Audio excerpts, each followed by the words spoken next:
Stop censura. Censura. Fenómenos paranormales, orbes, activismo ufológico, soñando con la liberación, investigación y difusión. OVNISpain.com. Presento de Fernando Domínguez la biografía. Empezó en el 2010 con la ufología. Nació en febrero del 86 en Zamora.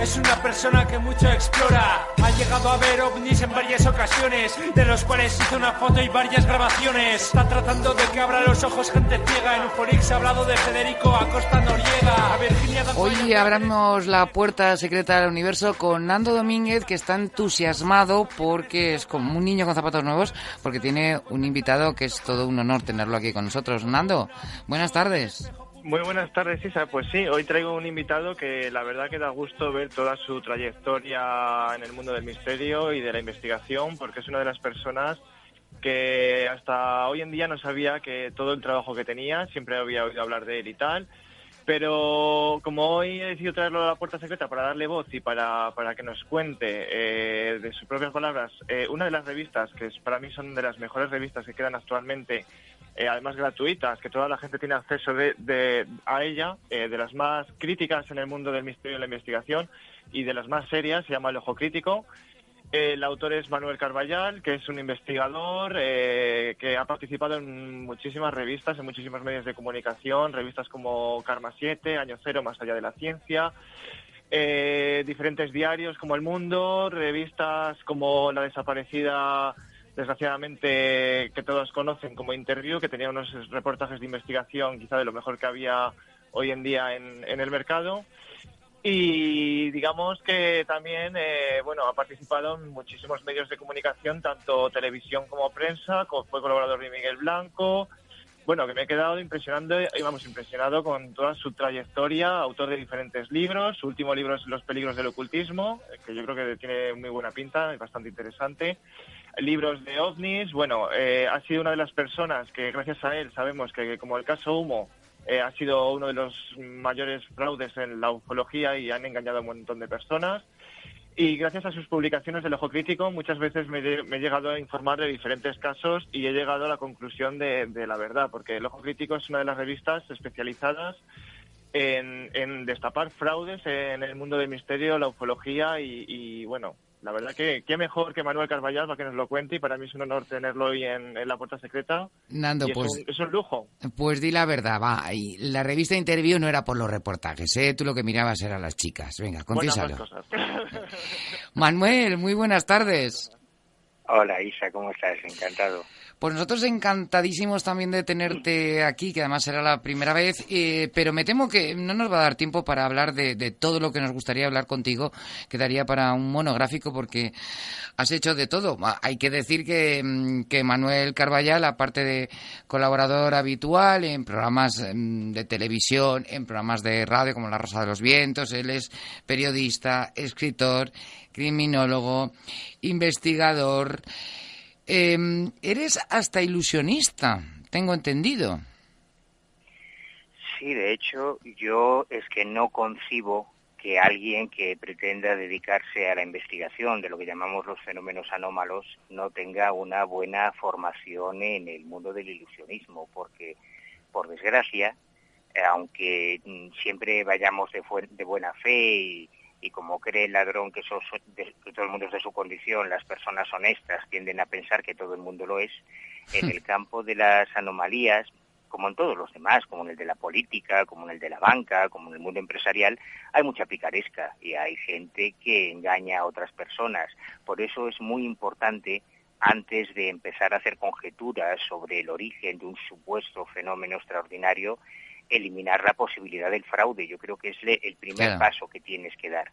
Y para eso tienes que tener una formación en el campo del ilusionismo. A mí, además, a nivel personal, independientemente ya de todo lo que me ha permitido en el campo de la investigación paranormal, el campo del ilusionismo y la prestidigitación, y sobre todo del mentalismo, que es mi especialidad dentro del mundo del ilusionismo, me ha dado grandes satisfacciones pues la última, poder trabajar con Robert De Niro y con Cillian Murphy en la película Luces Rojas como asesor de ilusionismo. O sea que realmente yo creo que es muy interesante para cualquier investigador, independientemente de que te da muchas gratificaciones.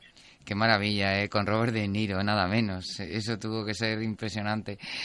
Bueno, ya iremos con más cosas porque aquí no acabamos, pero vamos a hablar del Ojo Crítico. Es una revista que lleva... ¿Cuánto tiempo lleva en el mercado? Es bastante antigua, ¿no? Tiene... 26 años. 26 años, nada menos. Y decía Nando que es de las revistas más serias dentro de la investigación de la ufología, pero posiblemente sea la única que es de verdad crítica, ¿no? Con la ufología, que es científica, ¿no? Por decirlo de alguna forma. Han existido muchas, han existido publicaciones fantásticas, publicaciones técnicas que iban más allá de la simple divulgación para el gran público, como Psicomunicación o como Hipergea en el campo de la parapsicología, o como Cuadernos de Ufología, o Papers d'Ovni, o Stendek en el campo de la ufología, que eran revistas más dirigidas a los investigadores, como es nuestro caso, más que al público en general, que publicaban artículos, como hacemos nosotros, que a veces son auténticas tesis doctorales de 20, de 30 páginas, llenas de notas a pie de página, de referencias bibliográficas, que son impublicables en una revista comercial.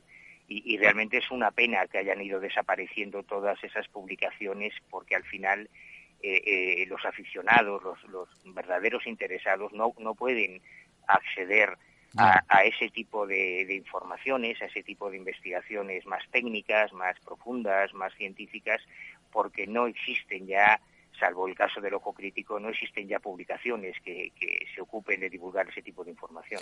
La verdad es que eso es cierto, que hay muchos bulos por Internet, y lo que decías tú al principio, muchas veces somos demasiado inocentes, demasiado cándidos, y lo que aparece por ahí nos lo creemos, y hay un fraude detrás de otro, hay montajes de todo tipo, no solo en la ufología, sino en los temas de casas encantadas, etcétera, que bueno, pues muchas veces hemos hablado con Pedro Amorós, que me imagino que lo conoces, el presidente del SEI, claro, que él precisamente se dedica a analizar todo con rigurosidad para destapar si existe o no fraude, porque además dice que la mayoría no son fenómenos. O sea, dice de cada 100, pues igual queda inexplicable como un 2%. Supongo que la ufología será algo parecido, ¿no?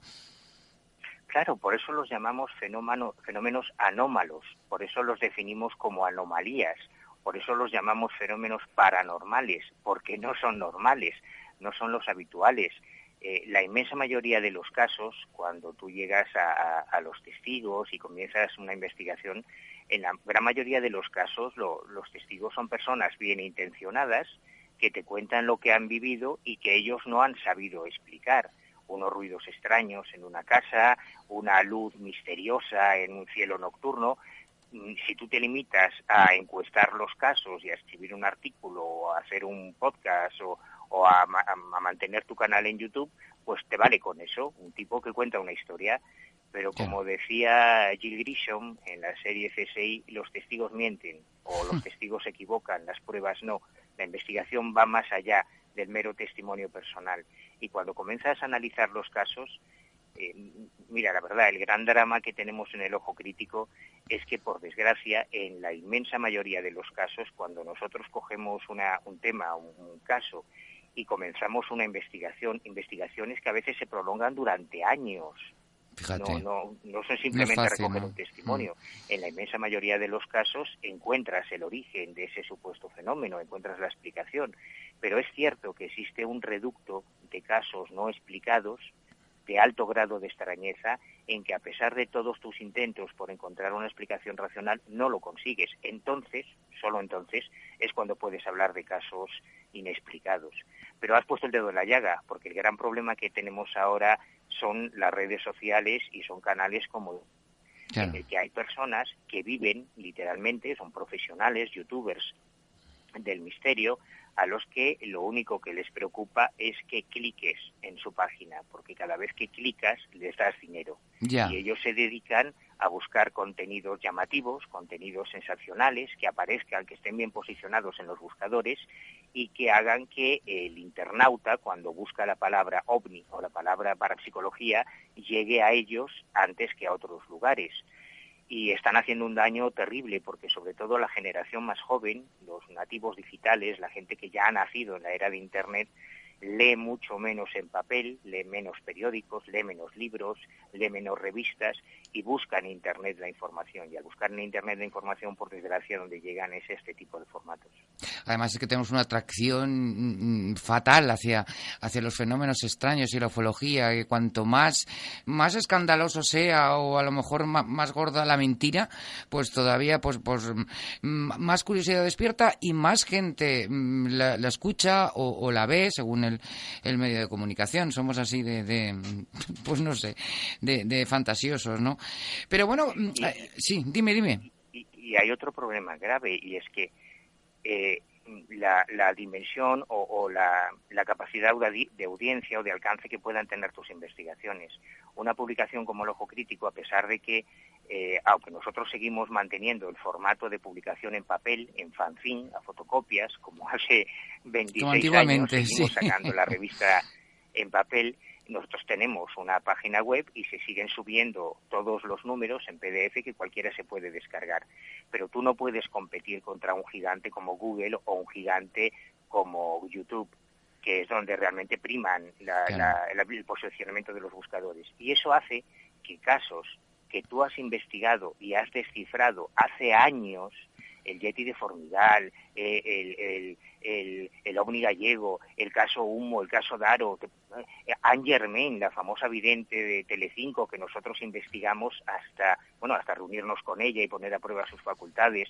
Todos esos casos que tú ya sabes que son fraudes, que son engaños, continúan apareciendo en los buscadores. De repente un redactor de un periódico tiene que hacer un artículo sobre espiritismo o sobre ovnis, y claro, tira de Google y vuelve a colocar las historias como la del ovni gallego o el Yeti de Formigal o el caso de Anne Germain como si fuesen auténticos, ¿no? Claro. Con lo cual es luchar contra gigantes, es realmente complicado.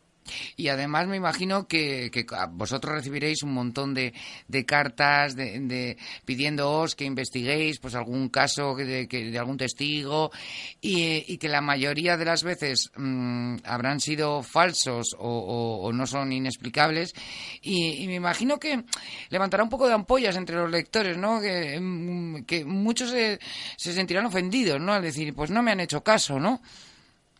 No, si caso les hacemos. Lo que pasa es que a ellos no les gustan las conclusiones a las que llegamos, que es lógico, porque cuando alguien se pone en contacto contigo porque cree que ha tenido una experiencia extraordinaria, porque cree que ha visto un fantasma, porque cree que ha visto un ovni, etcétera, cuando tú haces la investigación y llegas a la conclusión de que, bueno, pues a lo mejor esos sonidos que escuchaba en su casa tenían que ver con las bajadas de temperatura al anochecer y con un problema de arquitectura que provocaba esos golpes, o cuando le explicas que el mismo día, a la misma hora, en el mismo lugar en que él vio ese ovni, pues se estaba desplazando un satélite artificial o se estaba haciendo un vuelo de prueba de un aerostato híbrido en la base de la Virgen del Camino. No sé, te podía poner miles de ejemplos, ¿no? Claro, de alguna manera parece que le estás quitando su momento de gloria o su experiencia con lo trascendente, y no todos reaccionan bien, es verdad, pero también es cierto que en algunos casos, yo recuerdo no hace mucho se puso en contacto con nosotros un mando de la policía de Lugo que había vivido una experiencia extraordinaria. Nosotros hicimos la investigación y no fuimos capaces de encontrar una explicación convencional para su caso, y en esas ocasiones también lo decimos, oye, pues realmente para nosotros es un caso no explicado, no ocurre nada, no se nos caen los anillos, por decir eso. Oye, y en 1997 tengo entendido que protagonizaste tú mismo una experiencia ovni junto a Javier Sierra, cuéntanoslo.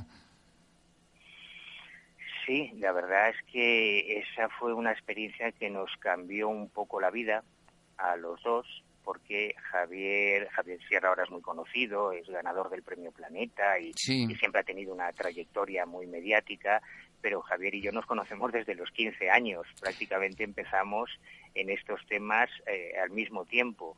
y la noche del 23 al 24 de julio de 1987, no 97, sino 87, 87. En que los dos éramos unos críos, verdes, Javier se había venido a pasar 15 días en Galicia, yo después me fui a pasar 15 días a su casa en Vinaroz, y reservamos 4 días para viajar a Barcelona, porque era un poco la meca del misterio. En Barcelona se publicaba la revista decana de estos temas, la revista Karma 7, en Barcelona estaba el Instituto de Ciencias Parapsicológicas Hispanoamericano, en Barcelona estaba el CEI, el Centro de Estudios Interplanetarios, que era la principal organización de ufología de la época, y para unos críos como nosotros, claro, Barcelona nos parecía como el Vaticano, ¿no? Claro, el paraíso. Como la meca del misterio. Sí. Pasamos 4 días juntos ahí entrevistando a un montón de personas que para nosotros eran héroes, eran nuestros ídolos en aquella época, y nos dejamos para el final la entrevista a un contactado. Nosotros nos referimos en ufología a contactados como contactados a personas que aseguran tener una comunicación directa con el fenómeno ovni, con el origen del fenómeno ovni, e incluso algunos aseguran que son capaces de hacerlo repetible, ¿no?, de reproducirlo. Y nosotros intentamos poner a prueba esa experiencia, acudimos a la montaña del Montserrat con uno de estos contactados, y la verdad es que salimos aterrorizados y corriendo de la montaña, porque para nuestra sorpresa, sobre todo en mi caso, que yo siempre he sido mucho más escéptico y desconfiado que Javier, que es mucho más abierto a estas cosas, yo estaba convencido de que aquello era otra vez un fraude, ¿no? Y la verdad es que nosotros nos convertimos en testigos, y eso realmente es muy interesante para un investigador, porque te permite generar una empatía mayor con los testigos que encuestas, te permite entender cuál es el factor emocional de este tipo de experiencias, porque tú también has sido protagonista de una de ellas. Pero entonces, ¿llegasteis a ver un ovni? Sí, no, lo que vimos no es lo más importante, porque si yo te cuento que Javier Sierra y yo vimos un ovni, bueno, pues nos puedes creer o no, podríamos estar compinchados, podría ser una mentira, incluso a nosotros mismos, yo te lo confieso, como han pasado tantos años, probablemente si no hubiese otras evidencias, yo llegaría a dudar de que lo que vimos realmente haya ocurrido, ¿no? Lo que pasa es que nosotros llevábamos 3 cámaras fotográficas, la mía era una cámara con un carrete que se compró y se reveló posteriormente en La Coruña, la de Javier era una cámara con un carrete que se compró y se reveló posteriormente en Vinaroz, en Castellón, y la tercera cámara, que pertenecía al contactado, al José Grifol, era una cámara con un carrete que se compró y se reveló en Barcelona. Cuando todo esto ocurrió, nosotros regresamos, yo regresé a Galicia, claro, y cuando fui a revelar mis fotos, resulta que había otro carrete diferente que había utilizado en ese viaje, que estaba perfectamente, pero el carrete con las fotos que había hecho en Barcelona se había velado. Cuando yo llamo a Javier Sierra para preguntarle, para pedirle que me enviase copia de las fotos que habíamos hecho en Montserrat, porque mi carrete se había velado, Javier reaccionó con mucha sorpresa y me dijo, no jodas, es que mi carrete también se veló. Y cuando llamamos a Grifo, fui yo el que le llamó al contactado para pedirle copia de sus fotos, nos dijo que su carrete también se había velado. Y no solo eso, sino que cuando nosotros subimos a la montaña, hicimos una grabación. Le pedimos a este contactado si podíamos entrevistarlo, que me imagino que es lo que haría Nando, por ejemplo, ahora, si está en una situación parecida. Pusimos la grabadora en marcha y todo lo que ocurrió está grabado. Y en el momento en el que se produce ese avistamiento de ese fenómeno luminoso que nos sobrevoló y que no sabemos identificar, nuestras reacciones, que a mí siempre me ha dado mucha vergüenza, yo siempre se lo he dicho a Javier, que el que grita es él, pero no, la verdad es que gritamos los dos, porque nuestras reacciones, que son las reacciones espontáneas de cualquier testigo que se encuentra ante un fenómeno así, están grabadas, ¿no? Entonces, cuando yo he dudado de si lo que había ocurrido aquella noche en la montaña era real, me basta con poner esa grabación para darme cuenta de que no, que aquello realmente pasó. Madre mía. Nando, que te tenemos muy callado y se nos acaba el tiempo. Pues ¿Qué quieres preguntarle? Recordando que gracias al programa de Otros Mundos, yo creo que muchas personas hemos podido sentir lo que ellos sintieron en ese momento viendo ese supuesto avistamiento ovni. La verdad que ha sido uno de los programas que más me emocionaba a mí personalmente. Y quiero darle la enhorabuena porque me he enterado, no sabía que el libro de Ufolix es procedente de unos 4 o 5 años que estuvieron llegando unos informes, unos documentos, no sé si hoy en día estaban desclasificados oficialmente o no, pero que pudisteis sacar un libro y es que nos vamos a quedar cortos de tiempo para hablar de este tema, y es súper interesante. Es que nos tenemos que ir. Pues para otra vez que nos vengas y nos hables de Ufolix, porque yo creo que promete este libro. Manuel, sí. Sería muy largo hablar de eso, simplemente fue un proceso de años en que una persona vinculada a todo el proceso de desclasificación del Ejército del Aire nos filtró, por eso le llamamos Ufolix, porque nos filtró cientos de documentos, de memorándum, de correspondencia interna, que todavía a fecha de hoy, Nando, no están desclasificados sobre el tema OVNI en España. Y yo creo, y así ya lo dejamos en alto, yo creo que alguna de las informaciones más extraordinarias de ese Ufolix fue la implicación de la Casa Real Española. Ya conocíamos la implicación de la reina Doña Sofía con el tema OVNI, lo que no conocíamos era la implicación del rey don Juan Carlos y del CSIC, del Servicio Secreto Español anterior al CNI, en todo ese proceso de desclasificación. O sea, yo creo que ese fue uno de los grandes éxitos en la historia del ojo crítico. Ay, nos tenemos que ir, chicos, Nos hemos quedado con ganas de más, pero vamos, que la próxima vez, pasado unas semanas, que quiero que vuelvas a hablarnos de Ufolix. Sí, porque se ha quedado muy incompleto. Sí, me quedo con las ganas. Sí, Nando, nos despedimos, que además él también es criminólogo especializado en criminalidad asociada a las creencias religiosas, que es otro tema, porque nosotros con Elena Merino también hacemos una sección que es la puerta secreta del crimen, que igual otro día cambio de sección y te llamo, Manuel, otra vez. Bueno, que un placer y lo dicho, que te emplazamos a más adelante. Cuídate, Manuel. Gracias.